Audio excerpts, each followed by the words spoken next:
नमस्ते बच्चों। कक्षा 8 विषय विज्ञान और अपना 5वां लेसन है कोयला और पेट्रोलियम। कोयला क्या है, उसे कैसे प्राप्त किया जा सकता है, और पेट्रोलियम क्या है और उसे कैसे प्राप्त किया जा सकता है, और अपने दैनिक जीवन में इनका क्या यूज़ है, इस सब के बारे में अपने इस चैप्टर में पढ़ेंगे। तो देखो, स्टार्ट करते हैं। पहले क्या दिया है, प्राकृतिक संसाधन। हम अपनी आवश्यकताओं की पूर्ति हेतु प्रकृति द्वारा उपलब्ध करवाए गए विभिन्न स्रोतों का उपयोग करते हैं, जैसे मिट्टी, जल, खनिज, वायु, वनस्पति। तो ये क्या है, प्राकृतिक संसाधन है। दो चीजें होती है, एक प्राकृतिक और दूसरी कृत्रिम। प्राकृतिक जो प्रकृति हमें देती है, जो हमें प्रकृति प्रदान करवाती है, तो वे चीजें क्या कहलाती है, प्राकृतिक कहलाती है। और दूसरी क्या हुई, कृत्रिम, जो मानव खुद बनाता है, वो क्या हुई, कृत्रिम हुई। तो देखो, मिट्टी क्या मानव बनाता है, क्या नहीं बनाता। ये हमें किसने प्रदान करवाई है, प्रकृति ने प्रदान करवाई है, तो मिट्टी क्या हुई, प्राकृतिक।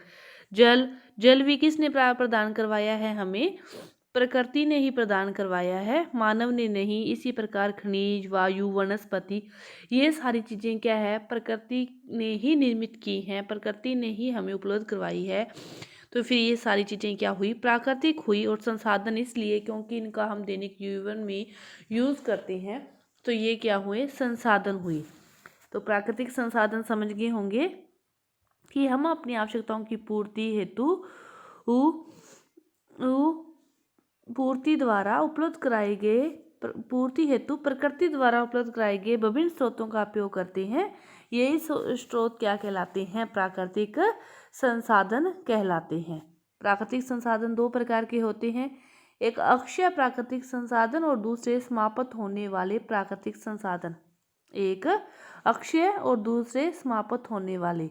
आप देखो, इसके तो नाम से ही स्पष्ट हो रहा है, समाप्त होने वाले प्राकृतिक संसाधन, कि ऐसे संसाधन जिनका अपने यूज करते रहें और वह क्या हुए, निकट भविष्य में वो क्या हो जाएंगे, समाप्त हो जाएंगे। निकट, जैसे अपने पेट्रोल, डीजल, इनके भंडार क्या है, समाप्त हो सकते हैं ना। तो इसी प्रकार ये क्या हो जाएंगे, निकट भविष्य में मान लो समाप्त हो जाएंगे। तो ऐसे संसाधन क्या हो गए, समाप्त होने वाले प्राकृतिक संसाधन।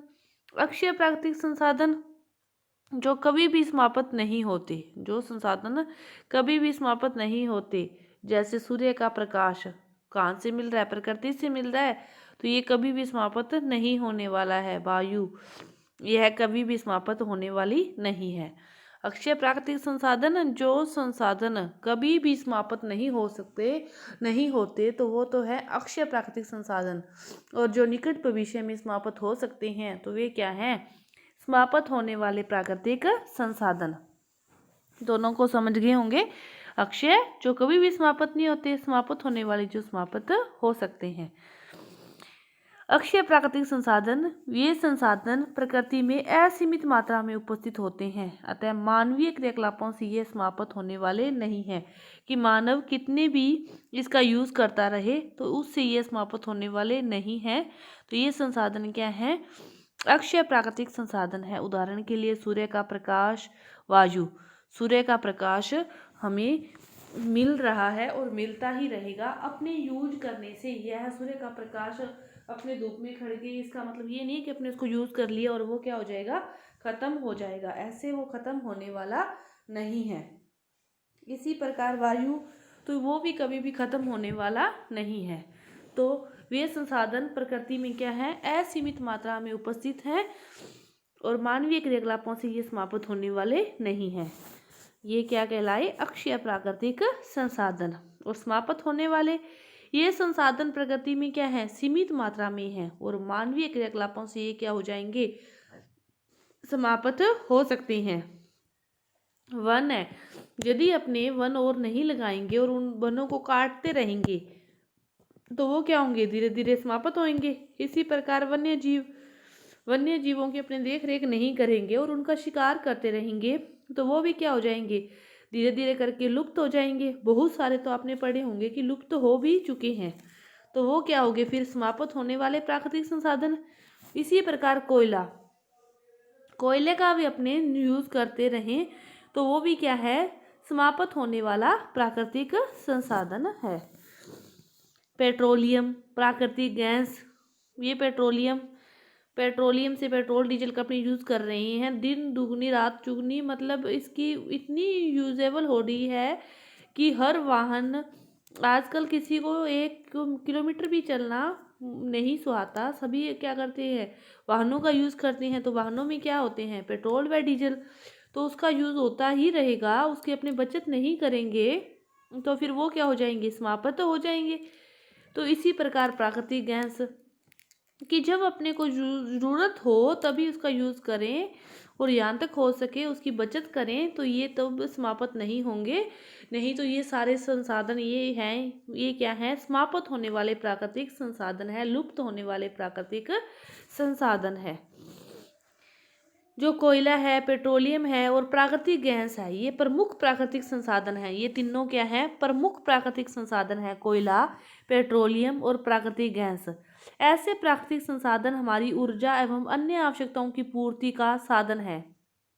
ऐसे जो प्राकृतिक संसाधन है, यह हमारी ऊर्जा एवं अन्य आवश्यकताओं की पूर्ति का क्या है, साधन है। ऐसे प्राकृतिक संसाधनों का निर्माण पेड़ पौधों एवं प्राणियों के मृत अवशेषों से होता है। पेट्रोलियम का जो निर्माण है ना, पेट्रोलियम का निर्माण कैसे प्राप्त होता है, समुद्री जीवों से होता है। समुद्री जीव जब मर जाते हैं, तली में आ जाते हैं, फिर धीरे धीरे उनके ऊपर क्या आ जाती है, रेत आ जाती है, और फिर वहाँ पर जब समुद्र की तली के अंदर है, नीचे हैं, तब वहाँ पर वायु तो होती नहीं, तो वायु की वहाँ पे क्या होती है, एब्सेंस होती है, और वायु की अनुपस्थिति में और उच्च ताप पर उनका उनका जो विघटन होता है, तो फिर वह किस में विघटित होते हैं, पेट्रोलियम में विघटित होते हैं। कोयले के विघटन कैसे हुआ था, कोयले का अपने मानते हैं कि लाखों वर्ष पूर्व पृथ्वी पर क्या थे, वन ही वन थे।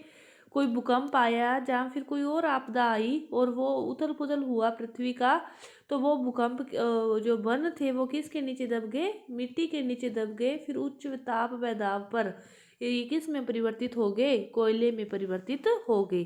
तो फिर ये सारे क्या हैं, प्राकृतिक संसाधन हैं। ये सारे क्या करते हैं, हमारी आवश्यकताओं की पूर्ति करते हैं, या फिर यूं कहें कि ये हमारी आवश्यकताओं की पूर्ति करने के साधन हैं। तो ऐसे प्राकृतिक संसाधनों का निर्माण फिर या तो पेड़ पौधों से हुआ है या फिर प्राणियों के मृत अवशेषों से हुआ है। तो इसीलिए इन्हें क्या कहते हैं, जीवाश्म ईंधन कहते हैं। ये जलने में सहायक हैं और ये मृत अवशेषों से, जीवाश्मों से प्राप्त हुए हैं। ईंधन जलने में सहायक और अवशेषों से प्राप्त हुए हैं, तो जीवाश्म, तो ये क्या कहलाए, जीवाश्म ईंधन कहलाए। इसके बाद देखो कोयला। कोयला क्या होता है, पत्थर जैसा कठोर और काले रंग का होता है। कोयला क्या होता है, पत्थर जैसा कठोर होता है और काले रंग का होता है। कोयले के उपयोग कहाँ कहाँ करते हैं, देखो ईंधन के रूप में करते हैं, जलाने के लिए उसका यूज़ करते हैं ईंधन के रूप में। तापीय शक्ति संयंत्रों में करते हैं, तापीय शक्ति संयंत्र जो ताप देते हैं, जैसे विद्युत प्रेस वगैरह, विभिन्न उद्योगों में इसका यूज़ किया जाता है। और भाप इंजनों को चलाने में, भाप के जो इंजन है ना उनको चलाने में इसका यूज़ किया जाता है। इनका यूज़ 4 जगह जैसे आपको दिखाया गया है, ईंधन के रूप में, तापीय संयंत्रों में और विभिन्न प्रकार के उद्योगों में, और ताप इंजनों को चलाने में इसका यूज़ किया जाता है। वायु को गर्म करने पर कोयला जलता है और मुख्य रूप से कार्बन डाइऑक्साइड गैस उत्पन्न करता है। उद्योग में कोयले से कुछ उपयोगी उत्पाद प्राप्त किए जाते हैं, जैसे कोल, तार, कोयला, गैस। उद्योगों में इनसे ये 3 चीज़ें और प्राप्त की जाती है। कोयला क्या है, गर्म करने पर जलता है और मुख्य रूप से कौन सी गैस देता है, carbon dioxide, carbon dioxide CO2। और उद्योग में कोयले से कुछ उपयोगी उत्पाद और प्राप्त किए जाते हैं, कोल, तार और कोयला, गैस।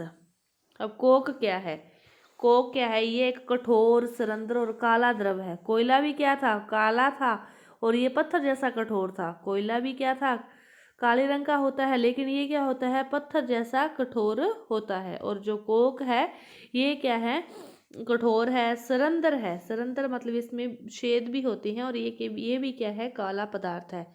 और कार्बन का ये क्या है, लगभग शुद्ध रूप है। ये सारे क्या हैं, कार्बन के ही रूप हैं। और जो कोक है ये क्या है, कार्बन का शुद्ध रूप है। कोक का उपयोग इस्पात के औद्योगिक निर्माण और बहुत से धातुओं के निष्कर्षण में किया जाता है। इसका जो उपयोग है वो कहाँ कहाँ किया जाता है, देखो, इस्पात के औद्योगिक निर्माण में और धातुओं के निष्कर्षण में, कि धातुओं को निकालने में उनकी निष्कर्षण विधियों में इसका यूज किया जाता है। कोलतार ये भी है, काला गाढ़ा द्रव है और इसकी गंध क्या होती है, अप्रिय होती है। इसकी गंध अप्रिय होती है। कोलतार का उपयोग विभिन्न प्रकार के पदार्थों के औद्योगिक निर्माण में होता है, जैसे संश्लेषित रंग, औषधि, विस्फोटक, सुगंध, प्लास्टिक पेंट, फोटोग्राफिक सामग्री, छत निर्माण सामग्री। देख लो कितनी जगह इसका यूज होता है। संश्लेषित रंग को संश्लेषित करने में, औषधि में, विस्फोटक पदार्थों में, सुगंध के लिए, प्लास्टिक के अंतर्गत, पेंट में, फोटोग्राफिक सामग्री में और छत निर्माण सामग्री में कोलतार का यूज किया जाता है। आजकल पक्की सड़कों, पहले तो जब सड़क निर्माण होता था ना तो उसमें भी इसका यूज किया जाता था, लेकिन आजकल इसकी जगह एक अन्य पेट्रोलियम का, जो वो भी क्या है, पेट्रोलियम का ही उत्पादक है और उसका नाम क्या है, विटोमिन। इसकी जगह किसका यूज करने लगे, विटामिन का यूज करने लगे। कोयला गैस, कोयले से कोक बनाते समय कोयला गैस प्राप्त होती है। जब कोयले से कोक बनाते हैं तब उस समय क्या प्राप्त होती है, कोयला गैस प्राप्त होती है। और यह कोयला गैस विभिन्न प्रकार के उद्योगों में ईंधन के रूप में इसका भी यूज किया जाता है। ये सारे क्या है, ईंधन के रूप में यूज होने वाले हैं, तब उसका यूज भी किया जाता है ईंधन के रूप में।